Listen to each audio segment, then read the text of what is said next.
welcome to TalentSprint. Here's today's daily dose. Practice strategy for specific question types in the English language section. Now, it is extremely important for us to know the strategies and approaches for specific question types. And in this video, we will look at how and why these strategies and approaches are important.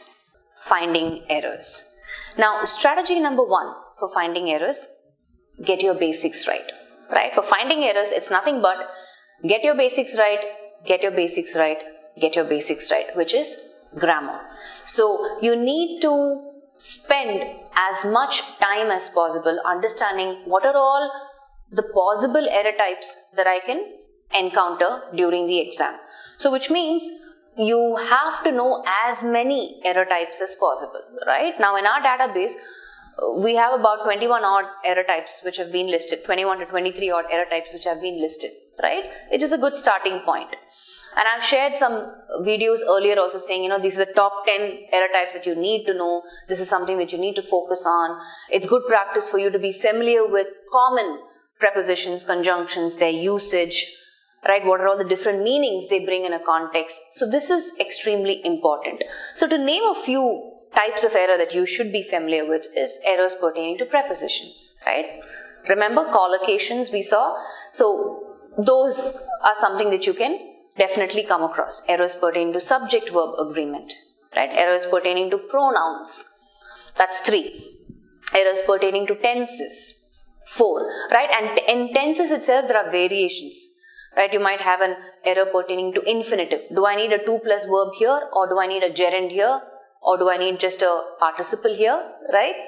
It's important for you to be familiar with what are all the possible errors that I can encounter when it comes to tenses, right? There's always an error somewhere around past tense, 2 actions in the past. The first action is always the past perfect tense. The second action is a simple past tense. You might have an error around that also. So when it comes to tenses, quite a lot to cover there, just in tenses alone. Then you could have errors pertaining to vocabulary, wrong word choice. This is not the right word in this context. Another very easy error, but an error that is overlooked is spellings, right? Errors pertaining to spellings.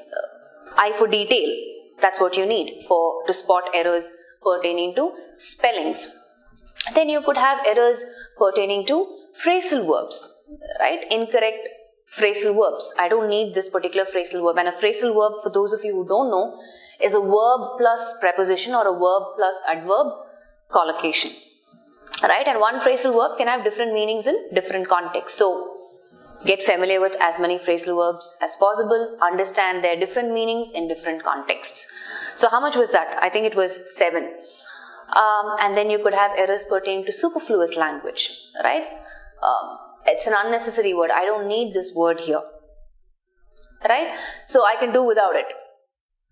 Are you following? So to name a few, I've said a couple of errors, but obviously there could be more errors than this, right? Errors pertaining to word order, positioning of adverbs, right? Adverbs of frequency, adverbs of manner, where do they come, right? So things like that. So I hope you're following what I'm saying. So finding errors, it's all about practicing as many question types as possible so you know what to look for, right?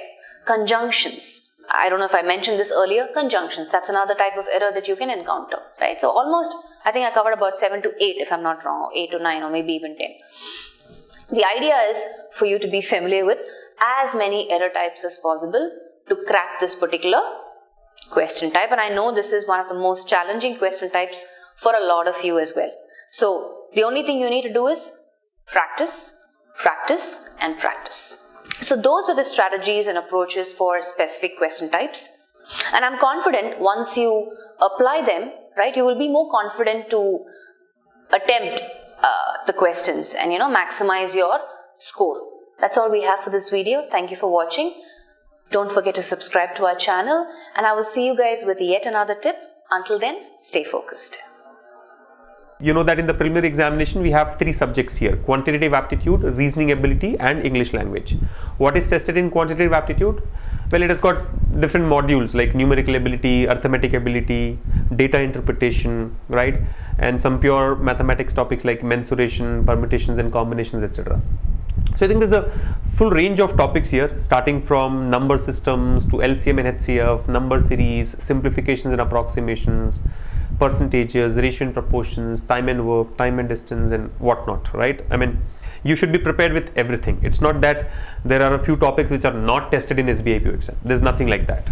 Similarly, when you look at reasoning ability, again a host of topics. To name a few, we have circular arrangements, linear arrangements, puzzles, assignment based problems, right? Blood relations, coded inequalities, coding and decoding, and a lot of other things there. You must be aware that we are conducting the All India mock exam every week, right? Over the weekend. It's scheduled to take place only on Saturday and Sunday, right? And for those of you who are still wondering how to join, right? There's a URL which was provided earlier. All you have to do is log on to talentsprint.com/mocktest2017 and you will have access to the mock test, right? And the best part about this test, I'm sure those of you who are receiving the reports know, right? Your digital personal assistant Tia is giving you customized feedback